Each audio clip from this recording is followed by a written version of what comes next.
Bueno, vamos ahora a recibir y le damos la bienvenida a Ricardo Paolina, es tributarista y es socio de Lisicki, Litvin y Asociados. Buenas tardes, Ricardo, aquí Fernando Robles en Francamente, ¿cómo estás?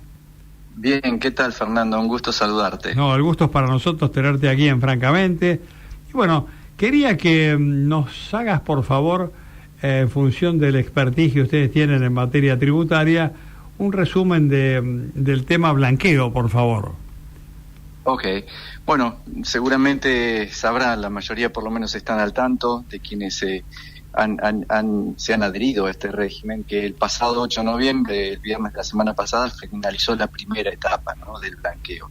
Una etapa muy tentadora para quienes tenían dineros no declarados, porque el costo de la regularización podía llegar a una tasa máxima del 5% y en muchos casos tenía costo cero. De hecho, la mayor parte de las cuentas que se han declarado, o de los montos que se han declarado, son sin haber pagado ningún tipo de impuesto. Básicamente, en esta primera etapa se han hecho depósitos en el sistema bancario por alrededor de 21.000 millones de dólares.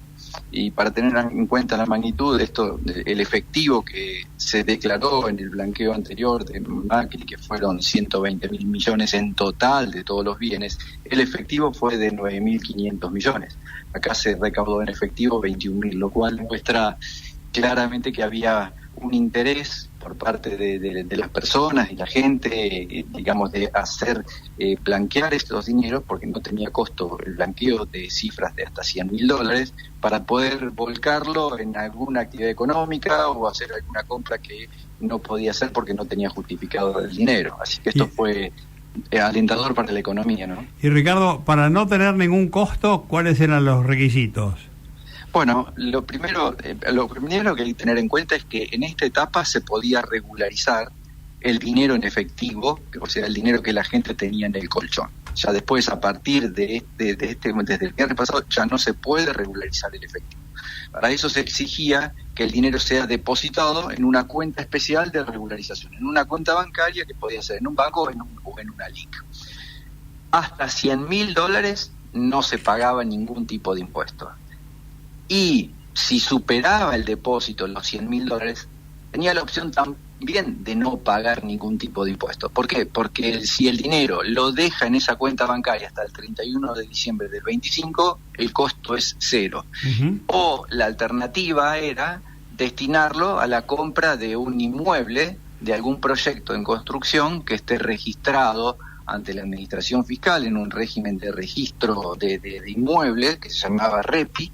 Y eso, entonces, comprar un inmueble por arriba de 100, 150, 200, $300.000 no tenía costo fiscal. Esto quiere decir que exteriorizaba un blanqueo hasta $100.000, siempre era gratis, no tenía ningún costo. Arriba de esa cifra se podía invertir en inmuebles, se podían hacer inversiones financieras y si se mantienen hasta el 31 de diciembre del 25, el costo también era cero. Ajá. Si por el contrario, muy interesante, ¿no? Es decir, muy atractivo, digamos. Porque, claro, lo que hay que entender es el objetivo, ¿no? Que se buscó era que el dinero se inyecte en la economía para dinamizarla, uh-huh, que hubiera más capacidad de crédito también en los bancos para las empresas y que inclusive, hubiera inversiones en la bolsa. Cuando hablamos de la bolsa no tenemos que pensarlo en términos especulativos. Hay empresas que se financian en la bolsa, uh-huh, emiten pagarés bursátiles. Entonces, con los pagarés bursátiles lo que hacen es financiar a la empresa. Uh-huh. Así que eso también es invertirlo en la economía, ¿no es cierto? Así que quienes hacían este tipo de inversión tampoco pagaban el costo del 5%, que era la tasa del impuesto previsto para esta primera etapa de blanqueo, ¿no? Y los que se vayan decidiendo, digamos, posponiéndolo, ahí hay un costo creciente, ¿no? ¿Es verdad? Exactamente. A partir del 9 de noviembre, a partir del 9 de este mes, y hasta el 7 de febrero comienza la segunda etapa del blanqueo. Uh-huh. Acá quienes ingresen en esta segunda etapa ya no pueden declarar el dinero en efectivo, esto es importante, y lo que van a poder declarar sí va a ser dinero que tengan depositados en cuentas, que puede ser cuentas que no tengan declaradas aquí en la Argentina o cuentas que no tengan declaradas en el exterior, pueden ser inmuebles, automóviles, embarcaciones, en fin, cualquier tipo de bien que no lo tengan declarado. Ahora, la consecuencia de no haberlo hecho en esa primera etapa es que ahora el costo se le duplicó. La tasa del impuesto pasó a ser del 10%. Ajá. Eso que es no obstante, hasta febrero. Hasta digamos, el 7 de febrero. Del 9 de noviembre hasta... El 7 de febrero es la segunda etapa de regularización con un costo del 10%, que aún así quiero destacarlo. Me parece que es un blanqueo que es barato, teniendo en cuenta que quien no pagó, quien tiene un bien que va a blanquear, no pagó impuesto a las ganancias, cuya tasa máxima llega al 35% en el caso de las personas humanas, las empresas también, y además no pagó IVA, o sea que, digamos, eso es un atractivo el 10%, ¿no es cierto? Y eventualmente no pagó bienes personales tampoco, ¿no? Exactamente, tampoco ha pagado bienes personales. ¿Y cuál es la tercera etapa, digamos?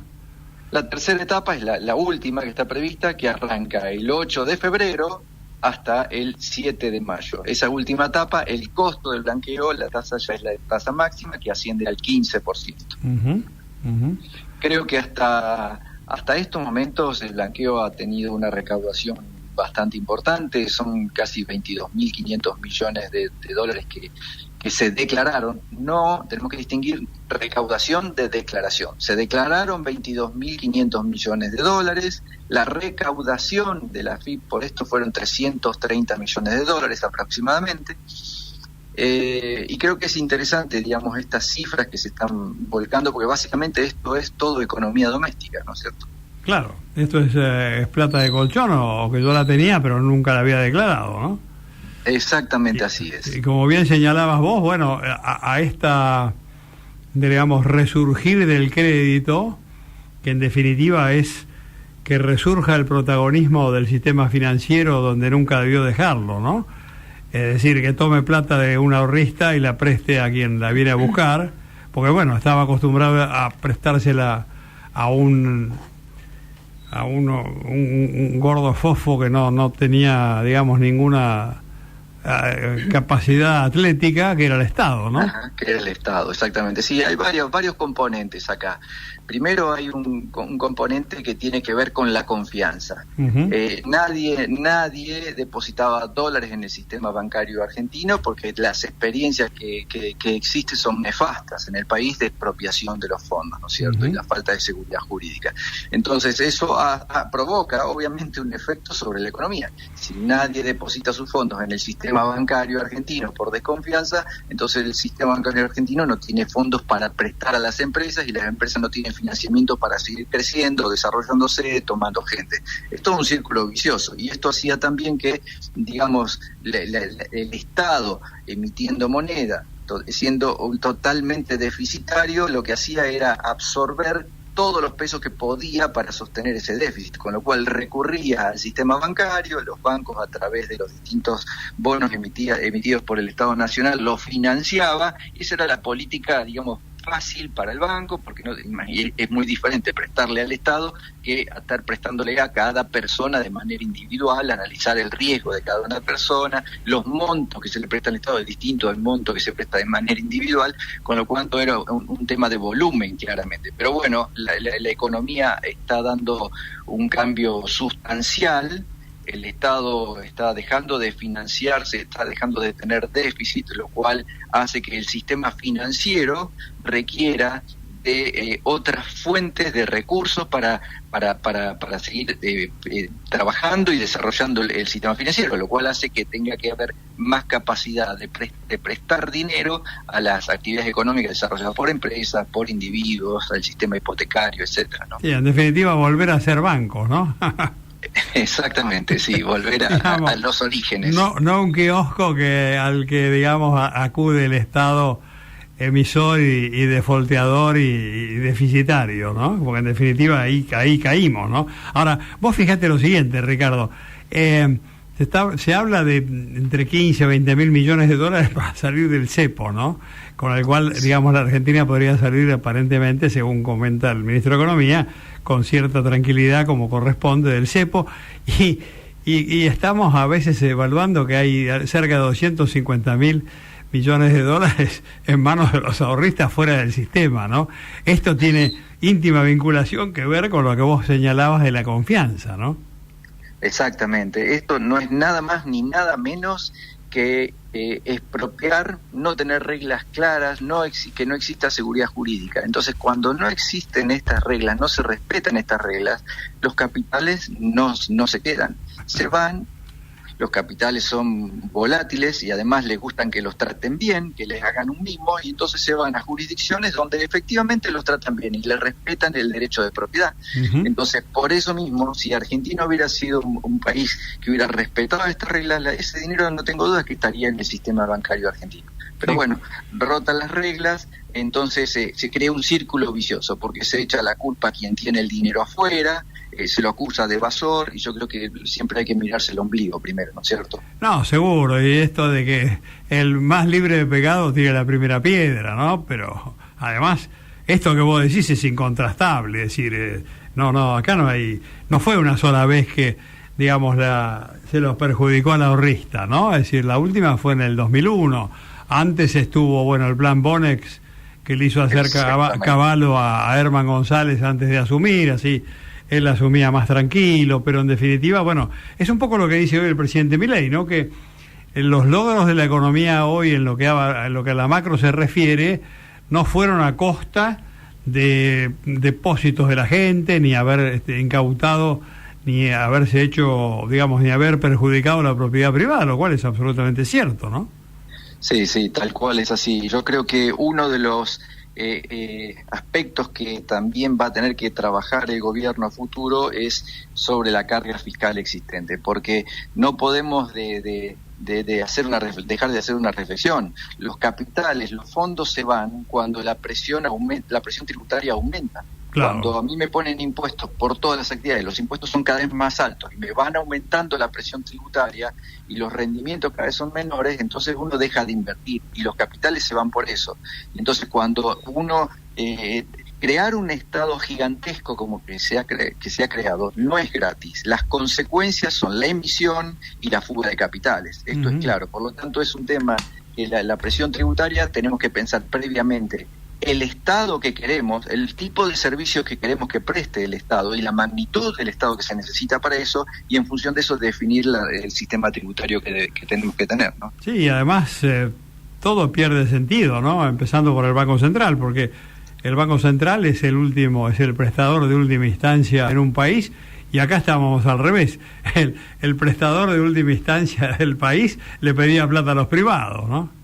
Sí, tal cual. Bueno, esperemos que podamos seguir con un país normal, que tengamos políticas duraderas más allá del gobierno que tengamos, ¿no es cierto? Vos hablaste de algo muy interesante, que es el tema de la suba de impuestos o la cantidad de impuestos.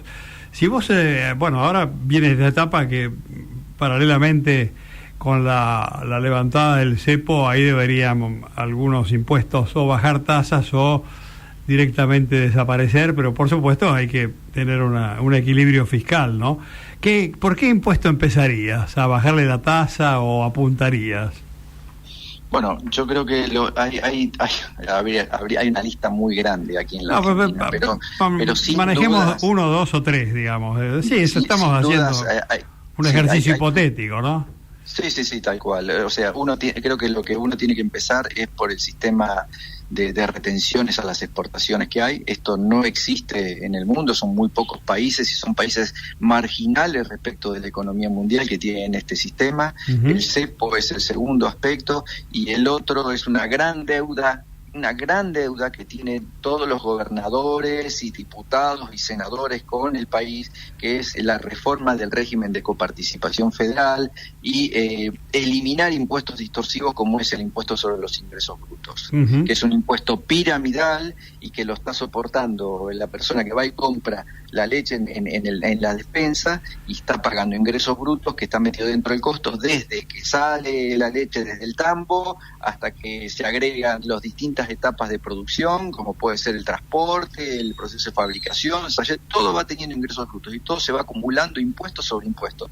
Y esto hace que digamos, por eso tengamos los niveles de costo de productos tan altos como los que tenemos nosotros en comparación con otros países, ¿no? Sí, con el tiempo también habría que ver el impuesto de los créditos y los débitos bancarios, porque esa fue una maravillosa medida que ennegreció la economía, ¿no? Es decir, muy buena parte del sistema sacó los fondos, se desbancarizó, ¿no? Gracias a ese impuesto, ¿no?